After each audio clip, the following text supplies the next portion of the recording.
Continuing on the road to Doomsday, we got the final film in Phase 1, The Avengers. I love this movie. I love this franchise.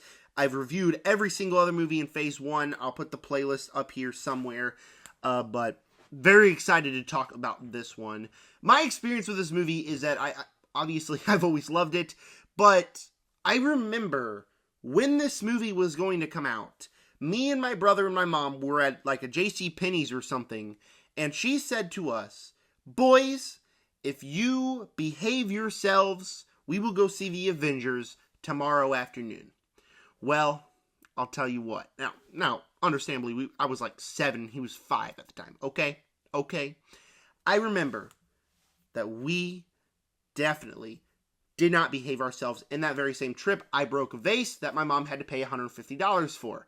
We still saw the Avengers the next day in theaters, but, yeah, I don't know how that story's relevant to here, but, yeah. Before I dive into my review of this movie, if you would subscribe, hit the like button, hit the bell, comment down below. What are your opinions on the Avengers? I would love to know all that and more. And with that said, if you couldn't tell by the intro, I love this movie. Phase 1 is so distinct in all of its individual movies. You get the 2 Iron Man movies that are just very clearly blockbusters. You get a war drama in the first Avenger. You get a mythological drama in Thor. And in the Incredible Hulk, you get something. But every single movie in this franchise is so distinct. How are they going to combine them all together? Well, they do it perfectly. Let's start with the characters here, because the character work in this film is phenomenal. Let's start with my favorite, Captain America. Last time we saw Captain America, it was obviously after he crashed the plane, sacrificing himself, and then obviously he woke up and he saw the future world. Well, his character arc in here, specifically the longer we go on in this franchise, his character arc in The Winter Soldier is so good. Now, obviously, we're talking about the Avengers. I'll have a Winter Soldier review here in the coming weeks because I already rewatched it. But, like, his character arc here is waking up in the future and still wanting to do good, but not knowing if the people that he once trusted or the organization is still who he deems the good guys. And that's pretty much his arc throughout the entire Infinity Saga. And he has a great arc here as he figures out that Fury is selling weapons. Speaking of Iron Man, his arc comes full circle here from Phase 1. If you just take his entire arc in Phase 1, it's a great arc. He starts off as the douchebag, billionaire, playboy, philanthropist, selling weapons, to not wanting to sell weapons anymore, wanting to protect people, becoming Iron Man, to going absolutely crazy in Iron Man 2 and becoming pretty mentally insane, fixing himself, finding some closure, to sacrificing himself to save the world. And then, if you want to push it even further, we go to Iron Man 3, where he has full circle, where he learns that maybe Iron Man's not the most specific thing that his family or Pepper needs. So you just have a phenomenal arc here where obviously he takes the missile, flies up into the hole. Great arc and just fantastic closure for this character. You get Hulk, who is played for the first time by Mark Ruffalo here, and I think Mark Ruffalo is much better than Edward Norton as this character. Apparently, in this day and age, that's called a hot take, but I don't necessarily think it is, because I think that Mark Ruffalo is phenomenal in this movie. You got Thor, who, in the first Thor movie, if you watch my review, I kind of hated it, so it's a big surprise that I actually fell in love with his character in this movie. The thing that not a lot of people realize is Black Widow and Hawkeye. Black Widow was just the spy character that popped in Iron Man 2 to be the spy for Fury. That was her whole character arc. Hawkeye's the guy who just popped in Thor and had the bow and arrow. We didn't get any character arc for these characters, and from the very beginning of this movie, we care for these random side characters in other films. And I mean, obviously now they've got movies and TV show, but still, in this movie, at that point in time, we didn't know who these characters were. We didn't care for them.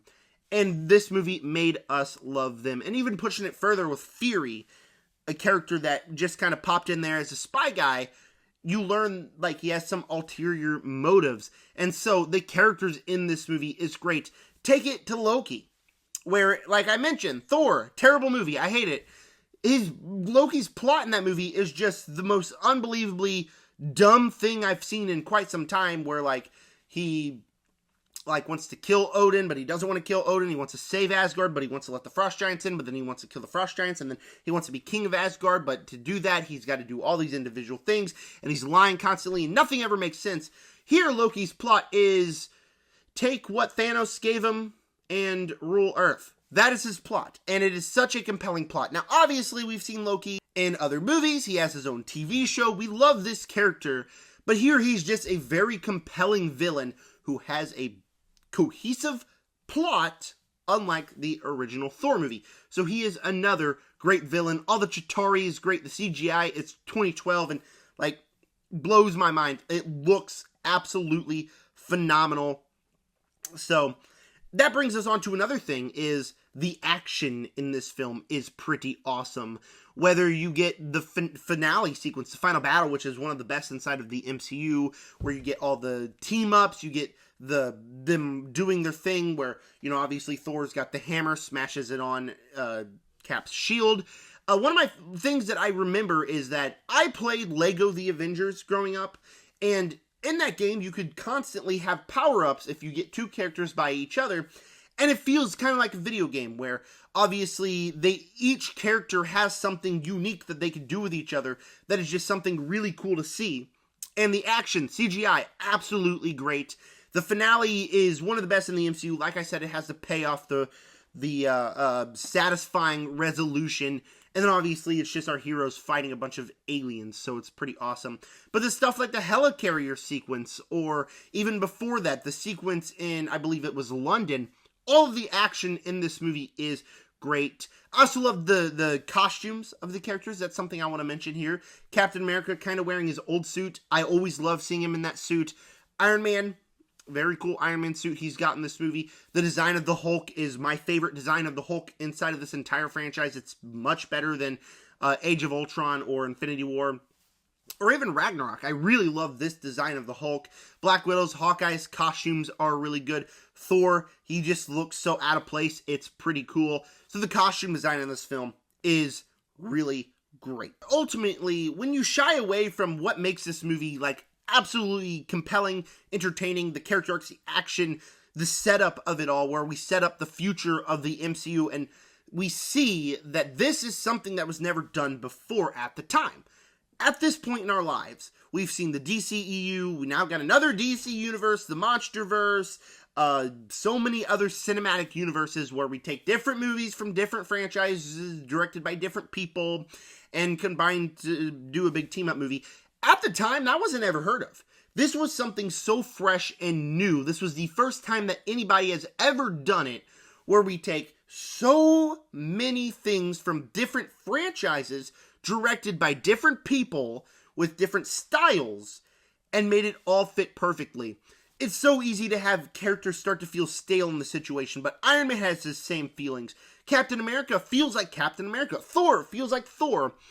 It never feels like we are combining into just one franchise where everything feels the same. They take their different styles from their individual films from Phase 1 and combine them here to create something unique and perfect.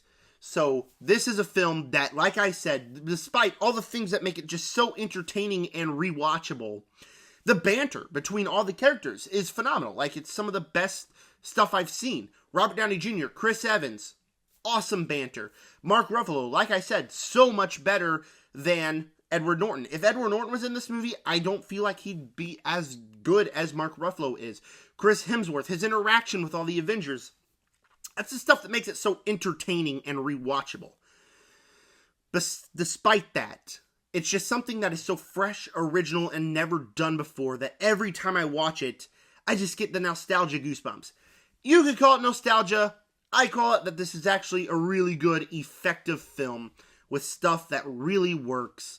I love The Avengers. It's always going to be one of my favorite MCU movies, at least top 15.